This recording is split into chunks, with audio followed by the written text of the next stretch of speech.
우리 할렐루야 샬롬하고 인사하는 시간 갖도록 합니다. 할렐루야 샬롬 샬롬 샬롬 샬롬 샬롬 샬롬. 하나님 사랑합니다. 여러분 주 안에서 사랑합니다. 야훼 말씀이 내게 임하여 이르시되, 이런 제목입니다. 두 가지의 비유죠. 예레미야 13장 1절에서 27절까지 우리 교독했습니다. 오늘 제가 아까 기도 때 잠깐 읽고 기도했던 15절부터 17절까지 우리 함께 합독하시고 말씀의 은혜를 나누도록 합니다. 오늘 본문의 15절부터 17절까지 우리 함께 합독합니다. 너희는 들을지어다, 귀를 기울일지어다, 교만하지 말지어다. 야훼께서 말씀하셨습니다. 그가 어둠을 일으키시기 전, 너희 발이 어두운 산에 거치기 전, 너희 발하는 빛이 사망의 그늘로 변하여 침침한 어둠이 되기 하시기 전에 너희 하나님 여호와께 영광을 돌리라. 너희가 이를 듣지 아니하면 나의 심령이 너희 교만으로 말미암아 은밀한 곳에서 울 것이며 여호와의 양떼가 사로잡힘으로 말미암아 눈물을 흘려 통곡하리라. 오늘 말씀의 본문의 주제이기도 합니다. 우리가 말씀을 듣지 않는 것은 교만입니다. 여러분들 말씀 듣고 싶지 않아 하고 믿지 않는 것은 믿는다 하면서 믿지 않은, 여기 앉아 계신 거는 믿으시니까 와서 앉으신 거거든요. 근데 말씀을 듣지 않으시면 교만 때문이고, 그 교만으로 인하여서 여호와의 양떼가 사로잡힌다고 그랬어요. 누구에게? 사탄에게 사로잡힙니다. 그래서 하나님께서는 눈물을 흘려서 통곡하신다고 그랬어요. 여러분들 말씀을 귀하게 여기시고 잘 들으시기 바랍니다. 예수께서 약 50가지의 비유를 들어서 설교를 하셨어요. 그렇게 비유로 말씀을 선포하신 것은 그들이 보아도 보지 못하고 들어도 듣지 못하기 때문이라. 이거 안 꺼졌나요? 괜찮나요? 보세요. 앞에서 쉬운 비유로 설교를 해서 그들을 깨닫게 하시려고 이렇게 비유를 통해서 말씀을 하시죠. 예수님께서 예레미야 시대에도 선지자의 열정적인 설교에도 불구하고 이스라엘 백성들이 깨닫지 못하고 변화된 모습을 볼 수가 없다 보니까 하나님은 두 가지 비유를 통해서 남유다 백성들을 깨닫게 하시고자 했어요. 귀로 깨닫지 못하니까 눈으로 보고 깨달으라고 하신 거죠. 오늘날 이 시대에도 하나님의 택한 자들이 귀로 깨닫지 못하니까 눈으로 직접 보고 깨달으라고 곳곳에 전쟁과 기근이 일어나고 있습니다. 지진과 전염병을 또한 주시고 있죠. 이사야 1장 3절에 소는 그 임자를 알고 나귀는 그 주인의 구유를 알고만은 이스라엘은 뭐라 그래요? 알지 못하느니라 라고 말하고 있습니다. 예. 그러니 백성은 깨달지를 못합니다. 그러니까 소도 그것을 알아요. 구유를 알아요. 그죠? 예. 이스라엘은 알지 못하나니 백성은 또한 깨달지 못한다. 말 못하는 짐승도 자신의 주인의 목소리를 알아들어요. 그죠? 제가 예전에 닥스죠? 닥스 훈트 길렀을 때, 저 밑에서 엘리베이터를 타고 똥 하고 내리는 그 소리를 듣는과 동시에 그 강아지가 막 꼬리를 치고 안에서 막 난리를 치다가 문을 열어주면 그냥 쏜살같이 엘리베이터 박스까지, 저희 엘리베이터 박스가 좀 멀었었죠. 예, 그 전에 그 아파트에 있을 때. 거기까지 쫓아와서 꼬리를 흔들고 뛰어 오르고 뭐 그렇게 기쁜지, 제가 이렇게 특별히 그렇게 이뻐하지도 않았는데도, 예, 이렇게 알아요. 그죠? 그리고 어떤 그 진돗개는 자기 주인을 찾아서 어디서 어디까지도 집을 찾아오기도 합니다. 이런데도 불구하고 사람인 너희들은 왜 목소리를 듣지도 못하느냐. 하나님의 택함 받은 자들이 하나님의 목소리를 알아듣지 못하고 하나님이 자세히도 보여주신 사건을 깨닫지도 못하고, 그리고 이스라엘 백성들의 모습이 오늘날 이 시대에 하나님의 택함 받은 자들의 모습은 아닐까. 그러니 어떠하신다고 그래요?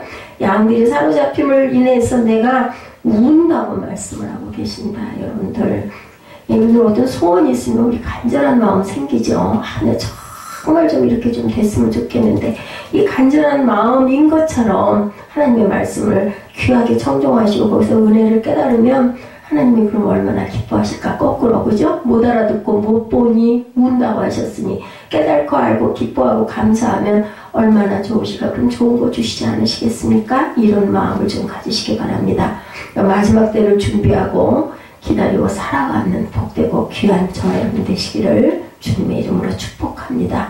첫 번째, 썩은 뱃띠의 비유가 나오죠. 오늘 본문에 하나님 예레미야 선지자에게 두 가지 상징적인 행동을 하라고 하셨는데 먼저 뱃띠에 대한 비유를 봅니다. 뱃띠를 사라 이렇게 말씀하죠. 뱃띠를 산다는 것은 일반적으로 사람들이 허리에 하는 뱃띠가 아니에요. 제사장들이 특별히 제사장 옷 에봇이라고 얘기하죠. 제사장 입는 에봇에 사용하는 세마포로 만들어진 뱃띠를 의미합니다. 제사장의 에봇 위에 하는 띠는 진리와 거룩을 의미하는 띠예요. 진리와 거룩.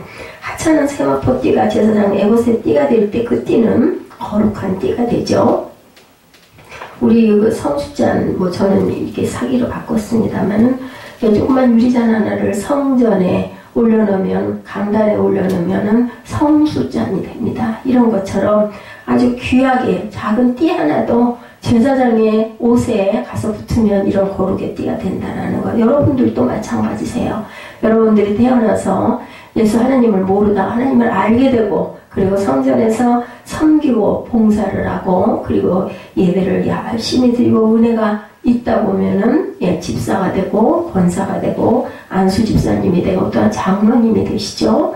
하찮은 세마포 띠가 제사장 에봇의 띠가 될 때 거룩한 띠가 되는 것처럼 여러분들이 벌거숭이로 태어나서 아무것도 모르다가 하나님을 알게 되면 여러분들은 성도가 됩니다. 성스러운 자녀가 되죠. 하찮은 노예로 살아가는 이스라엘 백성들을 택하여서 하나님의 거룩한 백성이 되게 하신 것은 하나님이 거룩하시기 때문에 내가 거룩하니 너희도 거룩하라고 말씀을 하시죠.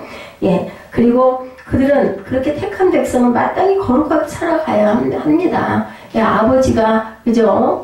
굉장한 어떤 지위를 갖고 계시고 또 하나 사람들에게 굉장히 그 존경을 받게 되면 그 자녀들까지 귀하게 됩니다. 그죠? 이런 것처럼 우리 아버지, 하늘 아버지를 우리가 아버지라고 부르기 때문에 우리는 하나님의 귀한 자녀가 된다.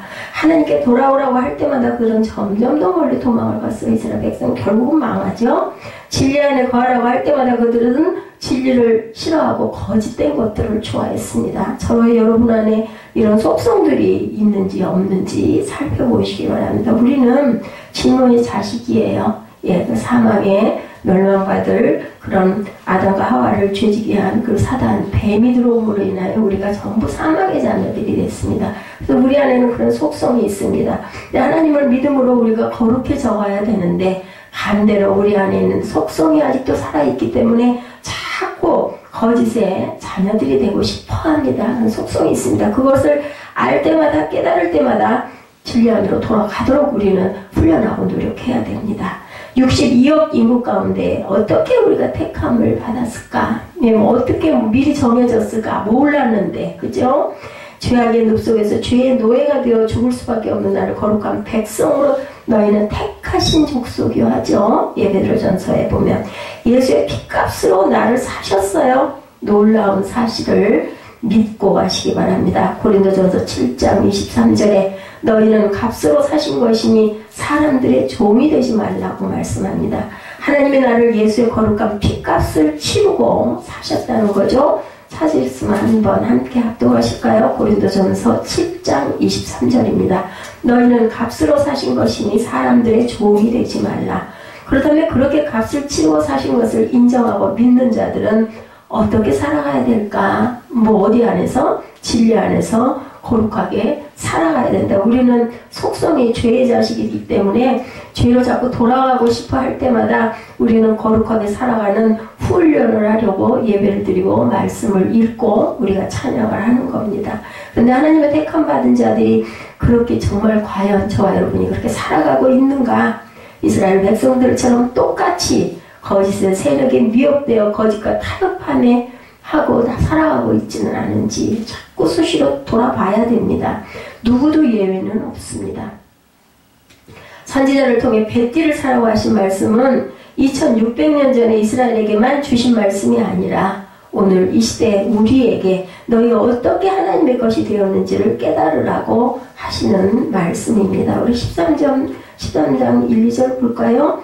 여호와께서 이와 같이 내게 말씀하시되 너는 가서 뱃띠를 사서 내 허리에 띠고 물에 적시지 말라 하시기로 내가 야훼 말씀대로 띠를 사서 내 허리에 띠니라. 야훼 말씀이 다시 내게 임하여 이르시되 너는 사서 내 허리에 띈 띠를 가지고 일어나 유브라 들어가서 거기서 그것을 바위틈에 감치라 하시기로 내가 여호와께서 내게 명령하신 대로 그것을 유브라데 물가에 감추니라. 그리고 또 여러 날 후에 6절입니다. 야훼께서 내게 이르시되 일어나 유브라데로 가서 내가 내게 명령하여 감추게 한 띠를 가져오라 하시기로 내가 유브라데로 가서 그 감추었던 것을 파고 띠를 가져오니 띠가 썩어서 쓸 수 없게 되었더라. 쓸 수 없게 되어버려서 왜 하나님은 그걸 갖다가 감추라고 그러고 가서 또 여러 날 후에 파오라고 그래서 가져오니 쓸 수도 없게 되어버린 띠를 뭐 하려고 갖고 오라 하셨을까? 그랬을 때 8절에 야훼 말씀 내게 임하죠. 9절에 야훼께서 이와 같이 말씀하시니라. 내가 유다의 교만과 예루살렘의 큰 교만을 이같이 썩게 하리라.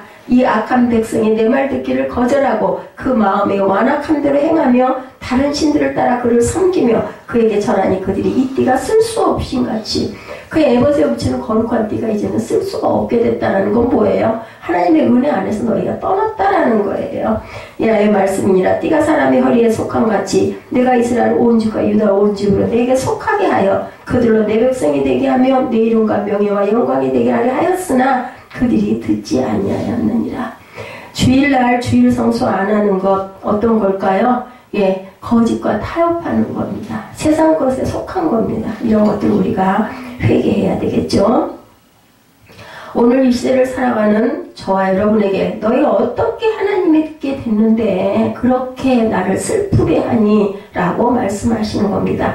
오직 예수 진리 안에서 거룩하게 살아가시기를 우리는 주의 속성을 가졌기 때문에 그냥 가만히 있다고 거저대는 게 아니라 우리가 노력해야 됩니다. 성령께 부탁드려야 됩니다. 성령님 저를 붙들어 주세요. 주의 속성으로 돌아가지 않게 수시로 이렇게 고백하셔야 됩니다. 누구도 예외는 없습니다.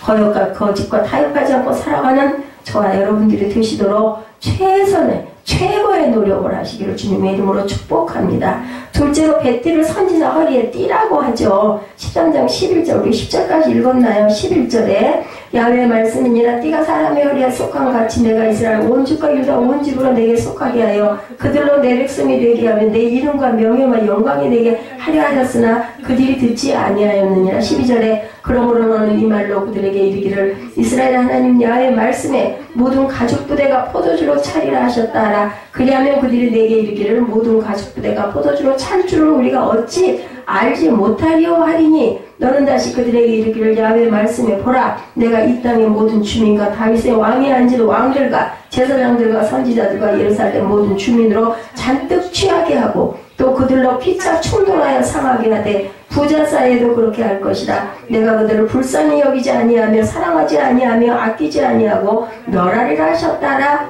야훼의 말씀이니라. 그러면서 15절에서 17절까지 우리가 아까 고백한 대로 너희는 들어라 귀를 기울여라 교만하지 말라 이렇게 말씀하죠. 그가 어둠을 일으키시기 전에 너희 발이 어두운 산에 거치기 전에 너희 바라는 빛이 사망의 그늘로 변하여 침침한 어둠이 되게 하시기 전에 너희 하나님 야훼께 영광을 돌리라. 너희가 이를 듣지 아니하면 나의 심령이 너희 교만으로 말미암아 은밀한 곳에서 울 것이며 여호와의 양떼가 사로잡힘으로 말미암아 눈물을 흘려 통곡하리라고 이렇게 말씀을 합니다.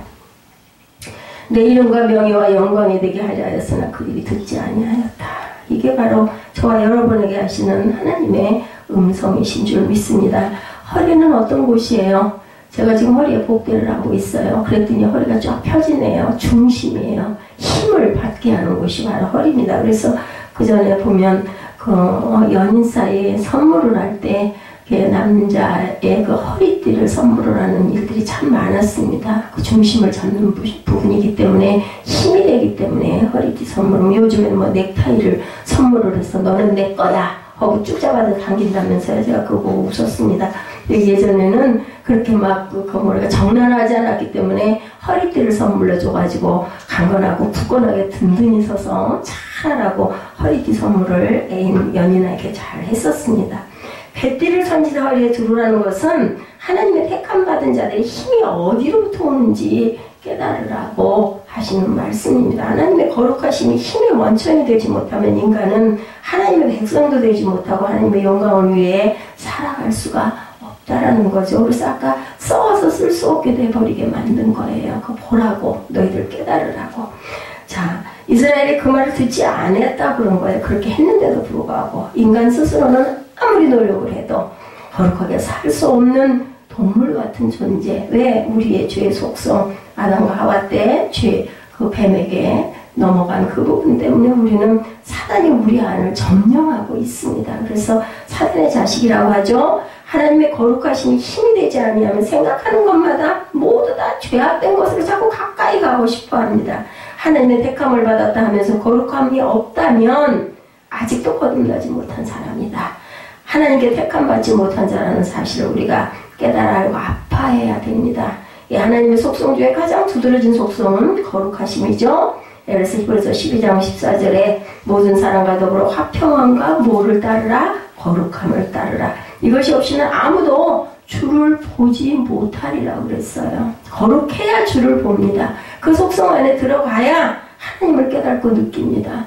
그런 자들이 성경을 보면 성경이 너무너무 아주 달콤합니다. 어쩌면 이렇게 옳은 말씀만 하셨을까? 뭐 시간을 잊어버리고 베개는 성경책을 무로 베개를 삼는다고 그러죠. 성경 보다 보면 그냥 나도 모르게 잠이 옵니다. 불면증이 있을 때는 성경을 보시면은 잠이 온다고 그러죠. 근데 거룩을 입은 사람들은 성경을 보면 밤을 새워서라도 성경을 읽습니다. 너무너무 재밌어서.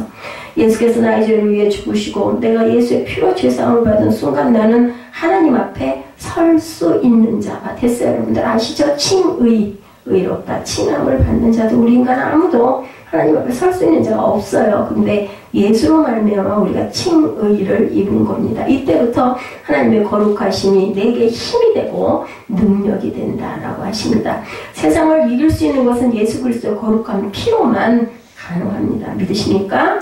믿으셔야 합니다. 예수의 거룩한 피만이 믿는 자의 힘의 원천이 된다는 사실을 깨달으셔야 됩니다. 에베소서 6장 14절에서도 진리로 너의 허리띠를 띠라 말씀은 오직 진리 되신 예수 그리스도를 나의 힘의 원천으로 왜 허리띠를 띠라고요? 힘의 근원이 거기이기 때문에 진리로 너의 허리띠를 띠라. 오직 예수만이 나의 힘이 되시고 나의 생명이 되시고 나의 기쁨이 되시고 소망이 되신다는 사실을 믿고 오직 예수로 허리띠를 두르고 살아가는 저와 여러분, 그의 그 찬송 있죠. 예수만이 나의 힘이 되시며 나의 생명 되시며 나의 기쁨이 되시며 소망이 되시니 찬송가에 이 내용이 있습니다. 셋째로 뱃띠를 물에 적시지 말아라 말씀합니다.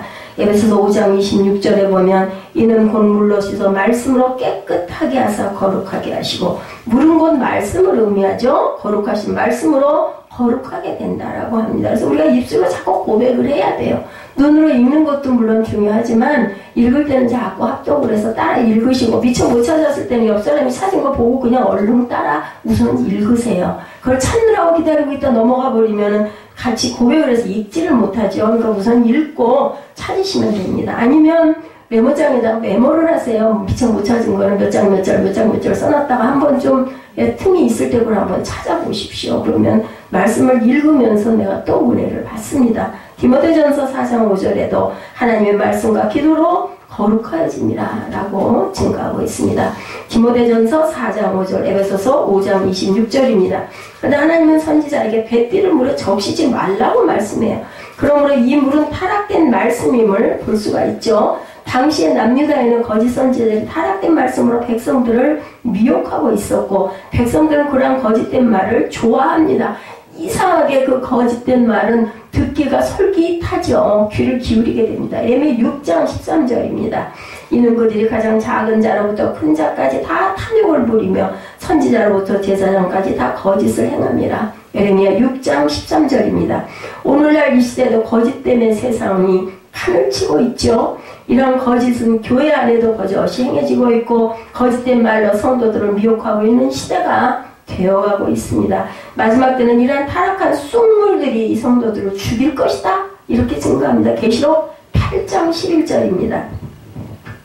계시록 8장 11절에 이 별 이름은 순쑥이라. 물의 3분의 1이 쓴 쑥이 되매 그 물이 쓴 물이 되므로 많은 사람이 죽더라. 이 마라의 그 쓴물 먹고 배탈 나고 죽죠. 이런 것처럼 계시록 8장 11절에도 이 별 이름은 쓴 쑥이라. 물의 3분의 1이 쓴 쑥이 되매 그 물이 쓴 물이 되므로 많은 사람이 죽더라. 거짓 선지자들 입에서 나오는 말은 모두 다 쑥물이라는 걸 잊지 마시기 바랍니다. 내게 너무 달콤한 말을 속삭이면 한 번쯤 의심을 해보셔야 돼요. 진짜 진리일까 아닐까. 진리는 어디 있어요? 성경에 있으니까. 성경 말씀에서 좀 이상하게 다르게 이상하게 가면 그거는 거짓이라는 것을 우리가 알아야 됩니다. 내 마음에 달콤하다고 해서 무조건 그거 떠먹었다 하는 쓴물이 돼서 죽는다라는, 우리 영이 죽는 거죠. 육적인 물도 마음 놓고 먹지 못할 시제지만 영적인 말씀의 물 정말 잘 먹어야 됩니다. 나의 거룩함이 더러운 물에 적시면 이스라엘 백성들처럼 타락하고 하나님을 떠날 수 있다는 사실을 명심하시고, 뭐 그 좀 달콤한 얘기 좀 듣고 좀 따라간다고 내가 뭐 죽게 하겠어? 죽진 않죠. 누구처럼? 아담과 하와처럼 하나님과 단절이 되어버립니다. 우리가 영적으로 죽으면 뭐 육이 살아있으면 얼마나 살겠어요. 예, 그 세월이 되고 나면 우리가 몇 년 살지는 우리는 모르지만 그저 언젠가는 죽습니다. 100세를 살아도 200세를 살아도 결국은 죽고, 영이 죽고 육으로 살면 아무리 오래 산들 그게 뭐 산 겁니까? 그죠? 그거는 점점 죄만 쌓여가는 겁니다. 차라리 그냥 일찍 돌아가는 게 나아요. 그럴 때는 죄가 그 쌓인 부피라도 적어지지 않겠습니까? 넷째로 뱃띠를 유브라데 강가 바위 틈에 감춰라 라고 말씀하죠. 하나님의 명령대로 선지자는 뱃띠를 얼마 동안 허리에 두르고 다녔는데 하나님이 또 명령하십니다. 이게 뱃띠를 유브라데 강가 바위 틈에 감춰라. 우리가 아까 10절 상반절을 함께 읽었었죠. 에레미야 고향 아나돗에서 유브라데 강까지는 600km 이상이나 되는 먼 거리입니다. 이 먼 거리를 2번이나 선지자를 보낸 거예요. 지금으로 뭐 차 타고 민 갔다 오면 될 것 같지만 그때는 걸어와야 되니까 그 600km를 갔다 왔는데 또 가라고 하니 얼마나 힘이 들었겠어요. 그래도 순종하죠. 처음에는 뱃띠를 강가 바위틈에 감추라고 하시고 여러 날 후라고 하면 그게 뭐 수십 일이었을 수도 있고, 그죠? 몇 달 후였을 수도 있을 겁니다. 감춘 그 뱃띠를 다시 가져와라. 다시 명령을 합니다. 예, 아마 그 우리 전도사님 같으면 아니 어차피 가져올 걸 뭘 갖다 두래? 그리고 또 한마디 할 것 같지만 절대 안 되죠. 갖다 두라면 둬야 되고 가서 또 가져오라면 우리는 순종하고 가져와야 됩니다. 예, 여러 날 후는 대략 3달 정도의 기간을 가리킵니다. 3달 동안에 인부 먼 거리를 2번이나 선지자를 보내서 유브라데 강가의 뱃띠를 감추고 가져오라고 하신 것은 어떤 깊은 뜻이 있지 않겠느냐는 거죠. 유브라데 강은 바벨론 땅에 있는 강이에요. 유브라데 여행을 떠나 선지자가 오랫동안 보이지 않았을 때 남유다 백성들은 선지자가 어디를 갔을까? 당연히 궁금해했겠죠. 그런데 얼마 후에 선지자가 나타났을 때 그 옷에 있는 허리띠가 없는 것을 보게 됩니다. 그리고 다시 얼마 후 하나님의 명령대로 뱃띠를 다시 찾으러 유브라데 강가에 가서 뱃띠를 찾았더니 뱃띠가 쓸 수 없을 정도로 썩어버렸어요. 떼고 같은 거를 거기다 감춰놓으라고 감춰놓고 돌아왔더니 가서 다시 갖고 와라고 그랬더니 보니 썩어서 두를 수가 없습니다. 하나님의 예레미야 선지자는 이것이 무엇을 의미하는지를 분명하게 해석하여 주고 이 말씀을 선지자는 백성들에게 선포합니다. 그러니까 그때도 하나님도 마찬가지로 지금처럼 우리가 깨닫고 알게 하기 위해서 어때요? 고난을 주신 거예요. 거기를 긴 거리를 걸어서 다녀오기까지 그냥 얘기해 주셔도 되는데 왜 그걸 그렇게 힘들게 그렇게 하셔? 우리는 고난을 당해야 깨달아 압니다. 그리고 내가 절실하고 깨달아야 누구한테 얘기할 때도 열정을 갖고 얘기를 하지 않겠어요? 그냥 얘기만 듣고 그대로 전하는 거랑 내가 죽을 지경이 돼가지고 그거를 경험하고 나서 전하는 거는 너무너무 다르죠. 9절에서 10절이죠. 야훼께서 이와 같이 말씀하시니라. 내가 유다의 교만과 예루살렘의 큰 교만을 이같이 썩게 하리라. 본문 10절입니다. 이 악한 백성이 내 말 듣기를 거절하고 그 마음에 완악한 대로 행하며 다른 신들을 따라 그를 섬기며 그에게 절하니 그들의 이 띠가 쓸 수 없음 같이 되리라 하는데, 너희들 그렇게 순종하지 않고 말 안 들으면 결국은 너희들이 힘을 못 쓰게 돼. 힘 못 쓰면 내가 주저앉게 되고 주저앉게 되면은 들어눕게 되고 들어누면 사망입니다. 여러분들 사단은 그러한 방법으로 여러분들을 조금씩 점을 먹어 들어갑니다. 선지자의 허리에 찬 뱃띠가 남유다 백성들이라는 겁니다. 그 백성들이 큰 교만이 그들을 썩게 하였다. 그 교만은 별없이 자기가 잘났다고 거들먹거리는 게 교만이죠. 교만은 우리가 뜻을 생각해보면 더구나 하나님 앞에 잘난 체 하는 것은 큰 교만이다. 10절에서는 그 교만을 구체적으로 4가지로 언급하고 있습니다. 내 말 듣기를 거절하고 그 마음에 완악한 대로 행하며 다른 신들을 따라 그를 섬기며 그에게 절하니, 이렇게 얘기합니다.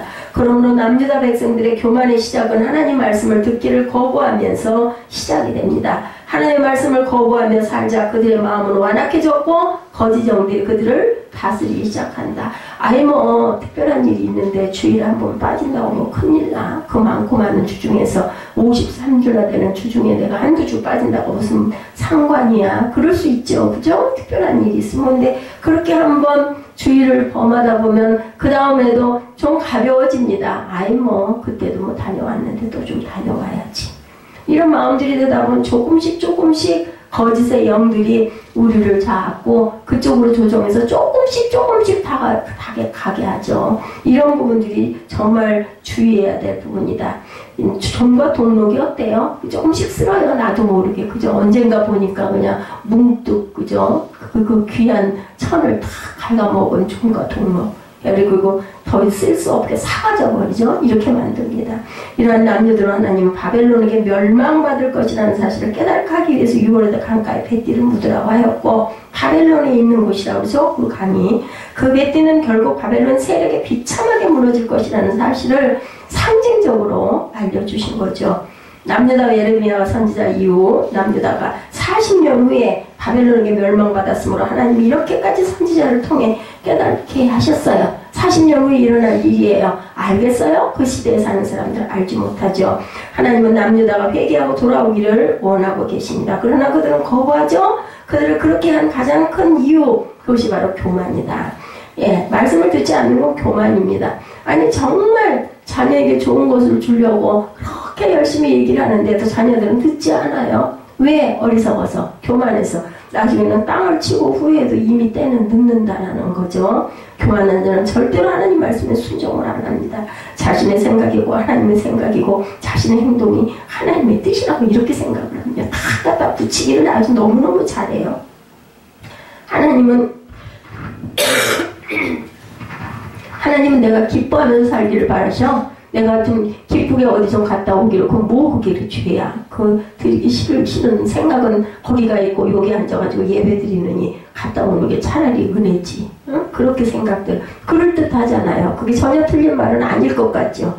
근데 그렇게 되다 보면 한 번, 두 번 자꾸 거듭되다 보면 하나님께서 점점 멀어지게 되고 그 안에 자꾸 사단의 나쁜 생각, 세상의 생각들이 자꾸 들어온다라는 거죠. 하나님은 교만한 자를 대적하시죠. 베드로전서 5장 5절에 말씀합니다. 그러므로 교만한 자는 곧 거짓 영에 붙잡힌 자라는 사실을 우리가 꼭 깨달아야 되겠다.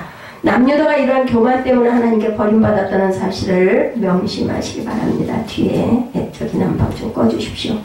하나님의 거룩하심에 속한 자는 오직 하나님의 이름과 명예와 영광을 위해 살아가야 한다는 사실을 우리가 알아야 되는, 이것이 바로 오직 예수 신앙으로 깊이 깨닫기를 바라야 되겠죠. 우리가 오직 예수 이름의 명예와 영광을 위해 살아가는 자만이 하나님의 거룩한 뱃띠가 허리에 묶여 있어서 힘을 받을 수 있다는 거죠. 힘이 뭐예요? 여러분들 성령의 능력입니다. 그 능력을 받고 우리가 살아가죠. 그 거룩한 띠가 허리에 굳게 묶이고 살아가는 귀하고 복된 저와 여러분 되시기를 주님의 이름으로 축복합니다. 두 번째, 포도주병의 비유가 나옵니다. 남유다의 죄악을 일깨우는 두 번째 비유는 가득 찬 포도주병의 비유입니다. 아마도 예레미야 선지자는 가죽으로 만든 부대나 흙은 흙으로 만든 단지 안에 포도주를 가득 채우어도 이 예언을 선포했을 겁니다. 모종 가득 부대가 포도주로 차리라. 남유다 백성들은 선지자의 말을 비웃습니다. 그것도 예언이라고 하냐? 가죽 부대에 포도주를 차게 하는 것은 당연한 것 아니냐고 조롱하였을 겁니다. 그들은 자신들이 가죽 부대라는 사실을 몰랐지요. 그리고 그 안에 가득 찬 포도주는 하나님의 진노를 의미한다는 것도 그들은 몰랐습니다.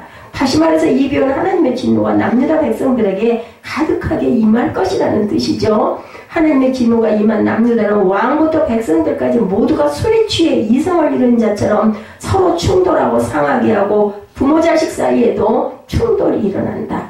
하나님이 그들을 불쌍히 여기지 아니하며 사랑하지도 아니하며 아끼지도 아니하며 멸할 것이다 라고 말씀하죠. 하나님의 진노가 임하면 사람들이 술에 취해 이성을 잃고 사는 것처럼 산다는 것을 우리가 깨달아야 됩니다. 오늘날 이 시대에 우리 주위에 이성을 잃고 살아가는 자들이 많죠. 데살로니가전서 5장 6절, 베드로전서 4장 7절에 증거합니다. 그러므로 우리는 다른 이들과 같이 자지 말고 오직 깨어 정신을 차리라고 그러죠. 데살로니가전서 5장 6절에, 베드로전서 4장 7절에 만물의 마지막이 가까웠으니 그러므로 너희는 정신을 차리고 근신하여 기도하라고 말씀합니다. 에르미야 선지자가 남유다 백성들에게 시각적으로 깨닫게 하였지만 그들은 조롱하고 비웃죠. 예, 마지막 때 이렇게 비웃고 조롱하는 자들이 있을 것이라는 거예요. 베드로 후서 3장 3, 4절입니다. 베드로 후서 3장 3, 4절. 먼저 이것을 알지니 말세에 조롱하는 자들이 와서 자기의 정욕을 따라 행하여 조롱하여 이르되 주께서 강림하신다는 약속이 어디 있느냐? 조상들이 잔후로부터 만물이 처음 창조될 때와 같이 그냥 있다 하니, 이렇게 얘기합니다. 오늘날도 세상 종말을 전하면 그게 그런 게 어딨어? 살다 죽으면 그만이지, 이렇게 얘기하죠. 왜 성경에 복받으라는 소리는 아멘 아멘 하고 잘합니다. 세상 심판에 대한 소리는 듣기 싫어, 아니었으면 좋겠어, 이런 마음도 있죠. 예수를 믿지도 않고 있고 예수에 대해 알지도 못하기 때문에 그런 거죠. 왜냐하면 성경에 증거하고 있는데, 십자가에 죽으신 예수를 알았다고 예수에 대해서 다 아는 것 아닙니다. 부활하신 예수에 대해 알았다고 다 아는 것은 아닙니다. 성경에 여러분들 초림 예수는 360번 기록되어 있습니다. 재림 예수에 대한 기록은 1560번이 기록되어 있습니다. 성경이 무엇을 강조하고 있습니까? 재림 예수를 더 강조한다는 거죠. 그런데 재림 예수에 대해서 알기를 싫어하는 것은 잘못된 거죠. 우리가 알아야 됩니다. 그래야 우리가 우리 신앙을 튼튼하게 붙들고 갈 수가 있습니다. 세상을 멸하는 것은 하나님의 계획하심 속에 있는데 그 계획이 없다고 믿고 있고, 조롱한다면 당신들은 도대체 무엇을 믿고 있는 자들인지 우리가 생각해 봐야 되겠죠. 진실로 예수 믿고 있는 자가 많을까? 정말로 진짜로 믿는 자들이 많을까? 그렇다면 재림 예수를 두려워할 줄 알아야 되고, 그리고 재림 신앙을 갖고 있다면 그런 죄를 그렇게 아무렇지도 않게 질 수는 없습니다. 우리가 죄를 짓습니다. 회개할 줄 알아야 됩니다. 회개라는 것은 그곳에서 돌이켜서 떠나는 것을 얘기합니다. 한 번에 안 되면 두 번에 안 되면 세 번에 될 때까지 우리는 회개해야 되겠죠. 그래서 그것을 떠나야 됩니다. 자꾸 조금씩 어디 앞으로, 하나님 앞으로 자꾸 다가가야 됩니다. 세상을 자꾸 뒤로. 뭐예요? 여러분들 훈련해야 됩니다. 노력하셔야 됩니다. 그냥 한 번에 내가 예수 믿습니다 하고 고백했다고 해서 모든 게 탁 돼가지고 완전히 바뀌어가지고 내 속에 있는 더러운 거짓들이 다 뽑아져 나가버리면 얼마나 좋겠어요. 우린 속성이 거짓의 자식들이기 때문에 그것에 가깝기 때문에 자꾸나 돌아가려고 합니다. 우리가 뭔가를 할 때, 그죠? 자꾸 이렇게 그 자리로 자꾸 되돌아가고 하면 자꾸 돌이키고 이렇게 훈련을 하고 노력을 해야 됩니다. 불심판 받을 그날이 언제일지 우리는 모릅니다. 근데 가까이 이루어 있다는 사실을 우리가 부인할 수가 없습니다. 세상이 이렇게 좋아졌는데 왜 자꾸 우리는 더 완악해질까요? 그죠? 왜 그렇게 점점 인정이 메말라가고 왜 이렇게 여유가 없을까요? 너무나 편리해졌는데, 옛날에는 정말 불편하게 살았는데도 여유들이 많았는데, 예, 무지한 남유다 백성들처럼 우리가 이렇게 돼서는 안 된다. 오늘 남유다를 비유로 저와 여러분의 삶은 어떤지를 자꾸 대입을 해서 생각해 볼 줄 알아야 돼. 성경이 성경이지 예배가 어떻게 우리 실생활하고 무슨 상관이 있어, 이렇게 생각한다면 예배 드리실 필요가 없습니다. 거기서 우리가 하나님의 귀한 뜻을 깨닫고 나는 과연 어느 시점에 있는지를 돌이켜볼 줄 알아야 됩니다. 가족 부대에 가득 찬 죄악처럼 지금 이 세상도 죄악으로 가득 차서 언제 폭발할지 몰라요. 세상에 지금 모든 행태들이 그렇지 않습니까? 돌아보면 성경 말씀이 있는 그대로 지금 세상이 자꾸 말세의 징조로 자꾸 변해가고 있습니다. 악한 시대 속에서 살고 있다는 사실을 우리가 언제 폭발할지 모르는 그 악한 세상에 우리가 살고 있다는 걸 절대 잊어버리시면 안 됩니다. 노아 시대의 세상에 홍수로 심판을 당할 때도 세상이 온통 죄악으로 가득 찼었죠. 창세기 6장 5절에서 7절에 말씀합니다. 야훼께서 사람의 죄악이 세상에 가득함과 그의 마음에 생각하는 모든 계획이 항상 악할 뿐임을 보시고 땅 위에 사람 지으셨음을 한탄하사 마음에 근심하시고 7절에 이르시되 내가 창조한 사람을 내가 지면에서 쓸어버리되 사람으로부터 가축과 기는 것과 공중의 새까지 그리하리니 이는 내가 그것들을 지었음을 한탄하니라 하신다. 예수님의 오실 때에도 노아의 때처럼 세상이 죄악으로 가득 찬 시대가 될 것이라는 건데 점점 악으로 가득 차가고 있죠. 남유다가 멸망받을 때도 의인을 찾아볼 수 없고 거짓 선지자들만 가득 찬 시대였듯이 마지막 때에도 이 세상에는 진리를 쫓는 자들보다는 거짓을 쫓는 자들이 많을 것이라고 예수님이 예언하셨습니다. 마태복음 24장 24, 5절입니다. 거짓 그리스도들과 거짓 선지자들이 일어나 큰 표적과 기사를 보여 할 수만 있으면 택하신 자들도 미혹하리라. 보라 내가 너희에게 미리 말하였노라. 왜 택하신 자들을 미혹한다고 그랬어요? 안 택한 자들은 뭐 말할 것도 없지만 택한 자들을 내가 너희에게 미리 말했다. 너희들은 이 미혹을 당하지 말라는 거죠. 옛말에 서울 가서 눈 감으면 코 베어간다 그런 소리 저 어렸을 때 참 많이 들었어요. 지금은 눈을 뜨고 있어도 코를 베어가는 세상이 되었습니다. 베드로전서 4장 7절입니다. 만물의 마지막이 가까웠으니 그러므로 너희는 정신을 차리고 근신하여 기도하라. 죄악이 가죽부대에 가득 찬 것처럼 이 세상 어디를 가나 죄악은 난무하고 있습니다. 교회 안에서도 예외는 없어요. 사람들의 마음속에 죄악이 가득 차 있고 예수를 믿고 있다는 믿는 자들 마음속에도 죄악이 가득 차 있습니다.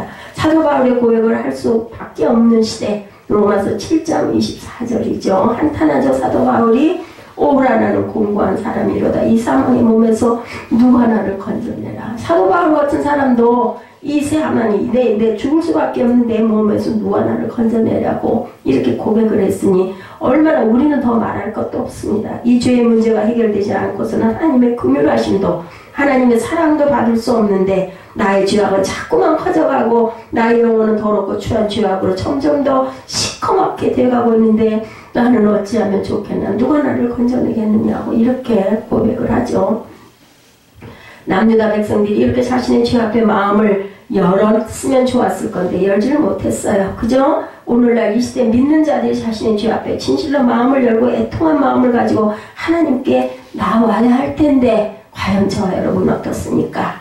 만약에 남유다 백성들 같은 모습으로 살아간다면 그 사람은 절대로 하나님의 긍휼하심과 사랑을 받지 못할 것이다. 아니 우리 양심 있잖아요. 그죠? 내가 믿지 않으면서 내가 그냥 입으로만 구하고 그냥 형식으로만 구하면 하나님이 그걸 모르시겠어요? 뭐 주고 싶으시겠어요? 우리 사람끼리도 그렇지 않아요? 괜히 그냥 전혀 아니면서 입으로만 가만히 있어라는 거 우리 다 보이잖아요. 그러면 그 사람 좋아할 수 있어요? 그냥 겉으로만 인사할 뿐이지 가까워질 수가 없습니다. 서로 마음을 나눌 수가 없어요. 오늘 보면 14절에 내가 그들을 불쌍히 여기지 아니하며 사랑하지 아니하며 아끼지 아니하고 멸하리라고 그러셨어요. 그냥 아끼지 아니하는 것뿐만이 아니라 끝구절이 무섭죠. 멸해버리겠다.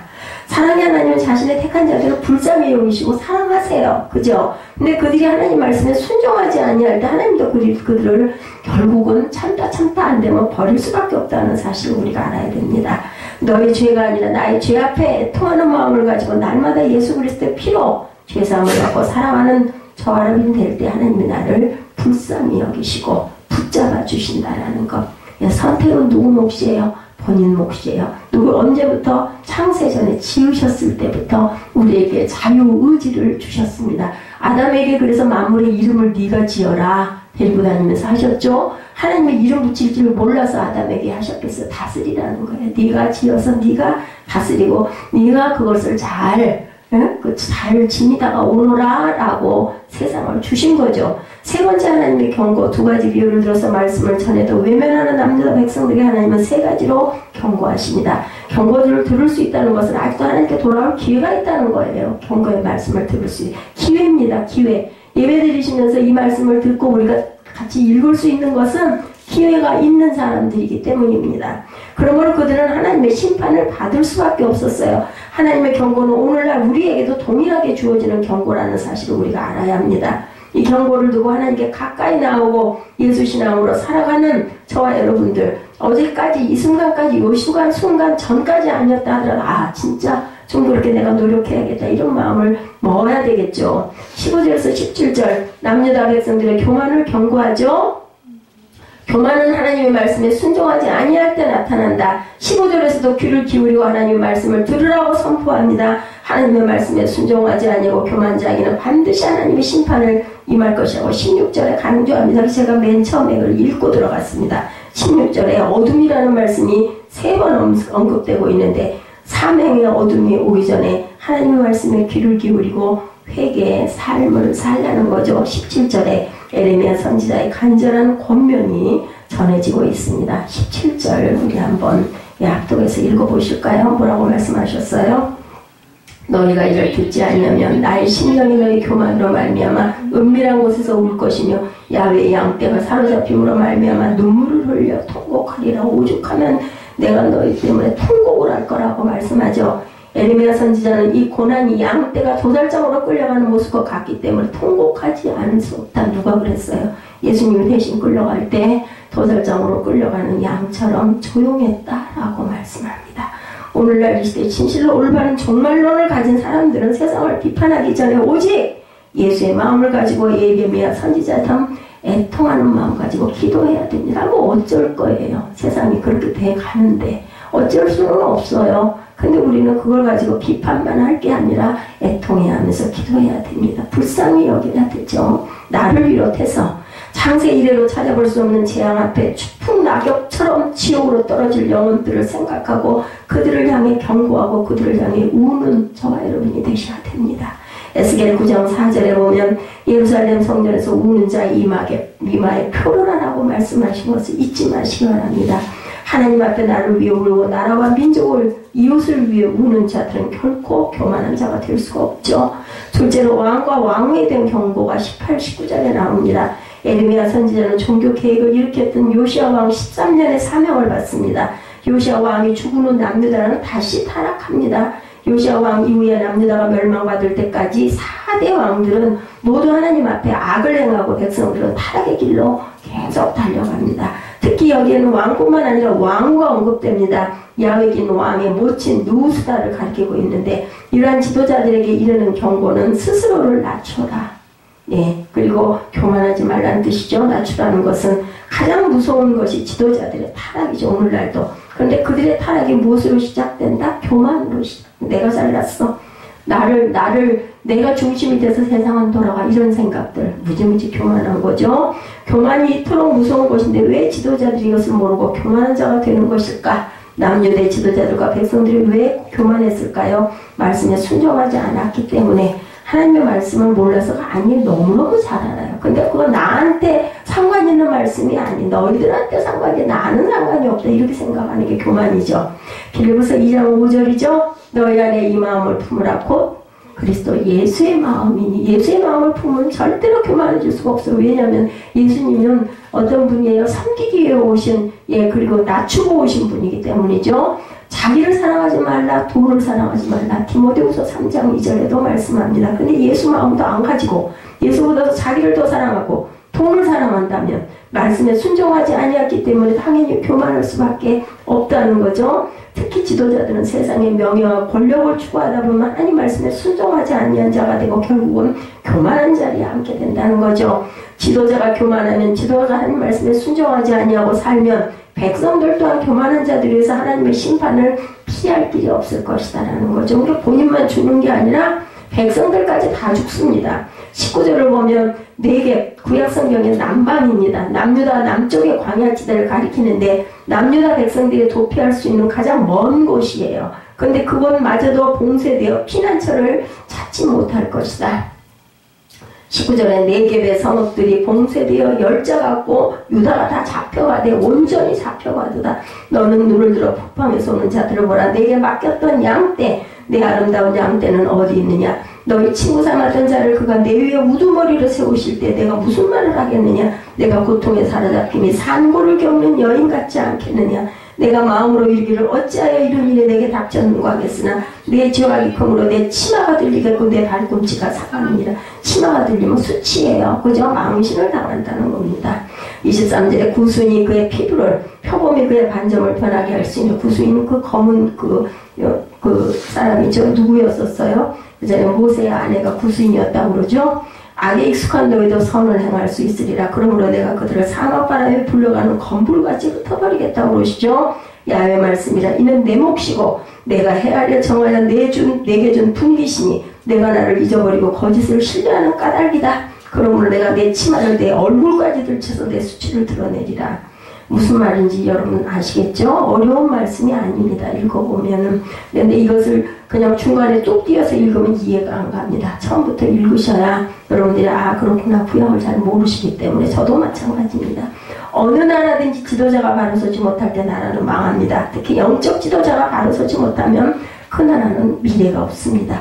마지막 때 왜 세상이 심판을 받을 수밖에 없는가 하면 거짓 선지자들이 세상에 난무하기 때문이라고 말씀합니다. 예레미야 시대에 의인 한 사람을 찾고 계신 하나님의 마음이 오늘날 이 시대에도 마찬가지로 의인 한 사람을 찾고 계십니다. 그 한 사람은 오직 예수 마음을 가지고 오직 예수 신앙을 가진 자라야 한다는 사실, 날마다 나는 죽고 내 안에 오직 예수만 나타난 귀하고 복된 저와 여러분들이 되셔야 됩니다. 셋째로 남유다의 습관적인 악행을 경고하는데 몇 가지로 나오죠. 20절에서 27절까지 읽었죠. 첫째는 북이스라엘과 남유다는 하나님의 이방인과 언약하지 말라는 말씀에 순종하지 아니하고 습관적으로 이방인들과 언약을 하죠. 아까 부수인이 나왔죠. 우리가 24절 그러므로 내가 그들을 사막바람에 불려가는 건불같이 흩뜨리라. 25절 야훼의 말씀이니라. 이는 내 몫이요 내가 해야 될 정하여 내게 준 분기시니 내가 나를 잊어버리고 거짓을 신뢰하는 까닭이라. 그러므로 내가 내 치마를 내 얼굴까지 들추쳐서 내 수치를 드러내리라. 내가 너희 간음과 사악한 소리와 들의 작은 산 위에서 내가 행한 음란과 음행과 가증한 것을 보았노라. 화 있을 진짜 예루살렘이여 내가 얼마나 오랜 후에야 정결하게 되겠느니라 하시니라. 언제 너는 정결해질래? 출애굽기 34장 12절에 너는 스스로 삼가 내가 들어가는 땅의 주민과 언약을 세우지 말라. 그것이 너에게 올무가 될까 하노라. 20절에 북방에서 오는 저들을 바벨론을 의미합니다. 20절에 북방에서 오는 저들 나타나 있죠. 그것은 바벨론을 얘기합니다. 눈을 들어 북방에서 오는 자들을 보라. 내게 맡겼던 양떼, 내 아름다운 양떼는 다 사로잡혀가죠. 죽임을 당하죠. 이렇게 말씀합니다. 히스기야 왕이 히스기야가 병에서 완치되었다는 소식을 들은 바벨론은 축가사신을 예물과 함께 보냈는데 그때 히스기야 왕은 궁 안에 있는 모든 것을 보여주었어요. 그때 이사야 선지자는 히스기야 왕에게 말합니다. 열왕기하에 나타나 있어요. 20장에서 16절, 20장 16절에서 18절, 열왕기하 20장 16절에서 18절에 이사야 선지자가 얘기하는 부분이 열왕기하에 나타나 있습니다. 17절부터 16절부터 보면 야훼의 말씀을 들으소서. 야훼의 말씀이 나를 이르리니 모든 것과 왕의 조상들이 오늘까지 쌓아두었던 것이 바벨론으로 옮긴 바 되고 하나도 남지 아니할 것이요 또 왕의 몸에서 나는 아들 중에서 사로잡혀 바벨론 왕궁의 환관이 되리라 하셨나이다. 그대로 이루어지죠. 남유다는 북방의 바벨론 세력에 의해서 상고를 겪은 여인 같은 고통을 당하게 될 것이다. 그 원인은 이방인과 동맹을 맺고 언약을 맺었기 때문이라는 거죠. 오늘날도 믿는 자들이 습관적으로 믿지 않는 자들과 언약을 하며 사는 사람들이 많습니다. 고린도후서 6장 14절에 너희는 믿지 않는 자와 멍에를 함께 내지 말라. 의와 불법이 어찌 함께하며 빛과 어둠이 어찌 사귀며. 여러분들 잘 아시는 말씀이죠. 세상 속에서 살아가면서 불신자들을 상대하지 않고 살아갈 수는 없습니다. 그러나 어떤 멍에를 함께 짊어지고 가는 것은 절대로 해서는 안 된다라고 말씀합니다. 믿지 않는 자와 어떤 사업을 동업을 한다든지 결혼을 한다든지 하는 일이 있어서는 안 될 것이다. 이스라엘이 가나안 땅에 들어갈 때도 하나님은 분명히 그들과 언약을 맺지 말라고 했습니다. 언약을 맺으면 올무가 될 것이라고 했습니다. 그런데 이스라엘은 가나안 백성들과 언약을 맺고 결국은 그것이 올무가 돼서 가나안 종교를 섬기고 맙니다. 이러한 습관이 북이스라엘과 남유다를 떠나지 아니했습니다. 이방인들과 습관적으로 언약을 한다는 것은 하나님을 신뢰하지 못한다는 거죠. 이것은 모두 하나님이 원하시는 믿음이 아닙니다. 그래서 요즘에 세상에 살아가면서 어떻게 믿는 사람들하고만 사귀겠어요. 안 믿는 사람들을 사귀되 그들에게 붙들려 끌려다녀서는 안 되고 그들을 어떻게 해요? 예수님 안으로 돌아오게끔 우리가 빛의 영향을 끼쳐야 되는데 내가 그냥 거기에 먹혀서 딸려 들어가면 그것은 내가 죽는 겁니다. 타락입니다.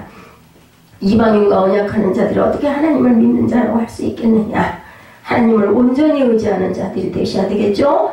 오직 예수님을 끝까지 믿고 신뢰하는 저와 여러분이 되시기 바랍니다. 믿음은 마음을 다하고 뜻을 다하고 힘을 다하고 목숨까지 다해서 예수님을 사랑하는 것이 믿음이라고 그러죠. 이 믿음이 없이는 하나님을 기쁘시게 할 수가 없다고 합니다.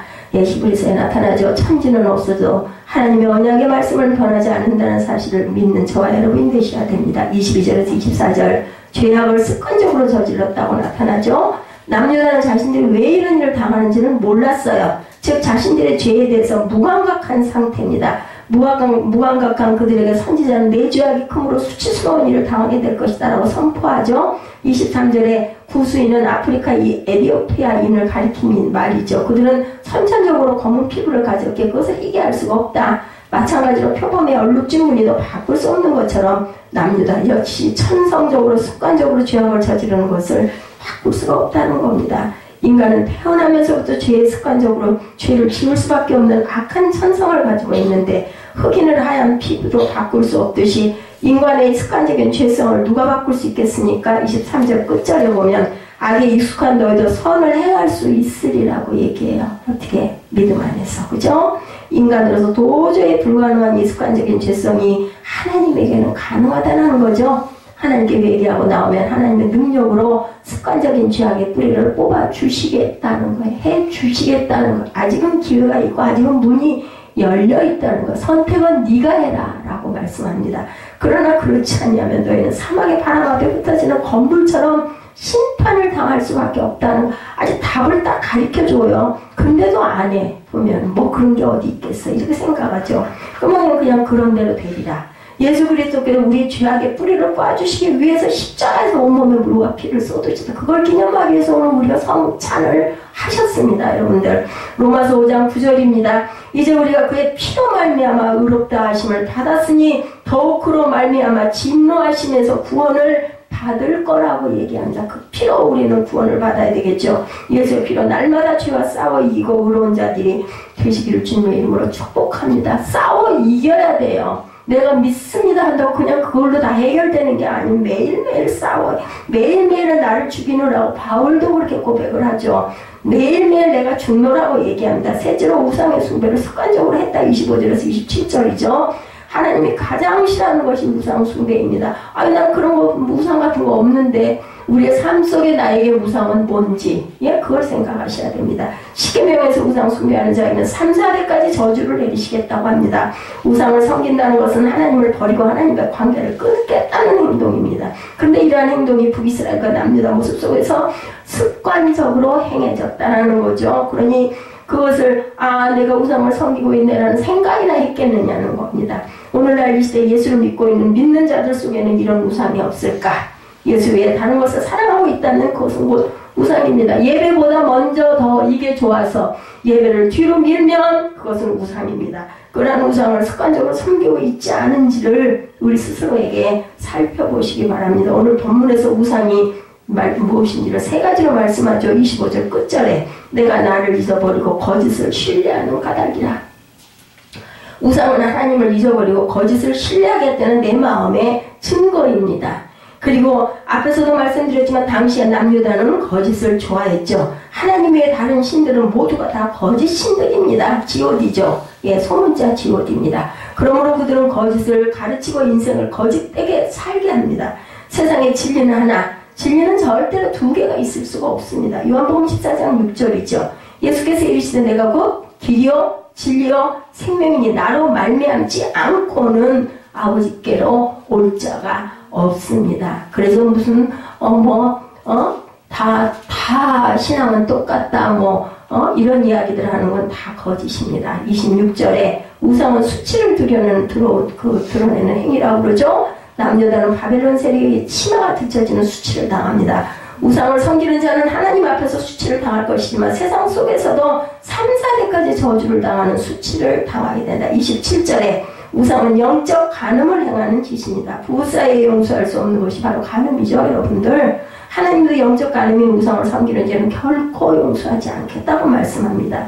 이러한 우상이 꼭 어떤 형상에 절하는 게 아니라는 것 여러분들 아시죠? 마음을 다해 힘을 다해 뜻을 다해 목숨까지 다해 예수를 사랑하는 저와 여러분들이 되셔야 한다는 거죠.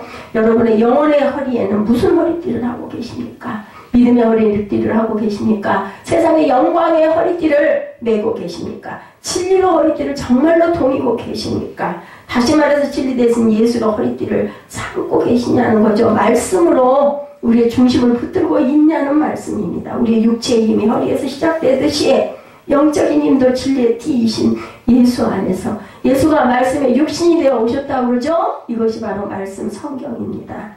그 어떤 죄악이 내 안에 가득 차 있다 할지라도 나의 죄가 시커멓고 주홍 같을지라도 내가 진리 안에서 오직 예수를 붙잡고 있는 한 나의 죄를 뭐처럼? 흰 눈처럼 양털처럼 희게 한다고 그러시죠? 이사야 1장 18절입니다. 야훼께서 말씀하시되 오라 우리가 서로 변론하자. 너의 죄가 주홍 같을지라도 눈과 같이 희어질 것이요 진홍같이 붉을지라도 양털같이 희게 되리라고 말씀합니다. 우리가 오직 예수 안에서 있는 한 어떤 거짓 세력도 나를 미혹하지 못할 것이고 나 또한 거짓의 세력에 눈길도 주지 않게 될 수 있다라는 거죠. 마태복음 28장 20절입니다. 내가 너에게 분반 모든 것을 가르쳐 지키게 하라. 볼지어다 내가 세상 끝날까지 너희와 항상 함께 있으리라. 여러분들 우리는 임마누엘 하나님은 좋아하는데 임마누엘 하나님이 말씀하시는 것은 지키고 싶어 하지 아니합니다. 이거 아이러니죠. 틀린 거예요. 이렇게 하시면 안 됩니다. 이 언약의 말씀을 믿는다면 남유다처럼 의심하지 말고 전폭적으로 약속의 말씀을 붙드시기 바랍니다. 그래서 세상 끝날까지 오직 예수와 함께하는 귀하고 복된 저와 여러분이 되시기를 주님의 이름으로 축복합니다. 기도하시겠습니다.